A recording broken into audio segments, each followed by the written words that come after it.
So I was raised Catholic, baptized when I was a baby, and at the parish that my dad grew up going to, Holy Family in West Seattle, and then went to Catholic grade school, K through 12th grade. So I grew up Catholic and was going to Mass on Sundays, going to school at a Catholic school, but I really was, kind of just going through the motions and not really, engaging in my faith, and was just kind of studying religion for a class and not really enjoying, not really embracing like being a Catholic and not really practicing the Catholic faith other than just going to Mass on Sundays.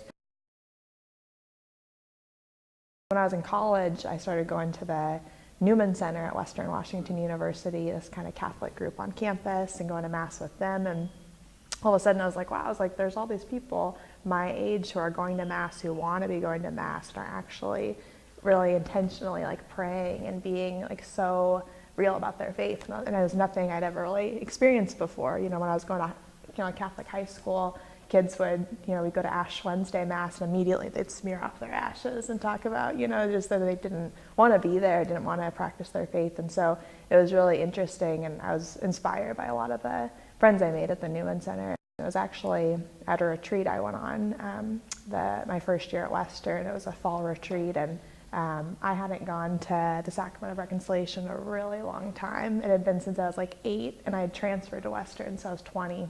And all of a sudden we're like put in a church in a line. They blindfolded us during this retreat, brought us into the church, which was in a line, and they unblindfolded us, and we're going to confession. And I was like, this is not good. I have like 12 years worth of things to confess. It was actually one of like the most incredible, most powerful moments, just being able to go to confession, and I was just like crying, talking about things that had happened in my life that I was really regretful for. The priest started crying, and it was very impactful, and it made me want to continue to like grow my relationship and grow in my faith and be in a better relationship with God.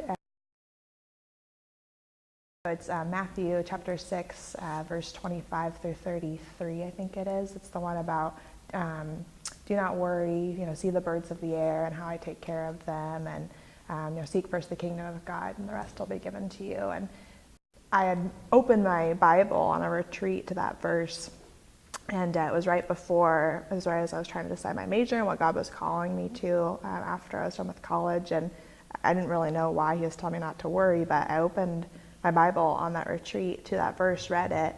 Later that night, we had envelopes with letters in it at this retreat, and one of my friends wrote that verse for me in the envelope. The next day, that was the gospel at Mass. And then on Monday, I went to my friend's apartment. It was written on her wall. And so I was like, God must be trying to tell me something. And so anyway, it's definitely been a verse that's been kind of breadcrumbs for me in different ways in my journey, and it's just really been impactful. Yeah.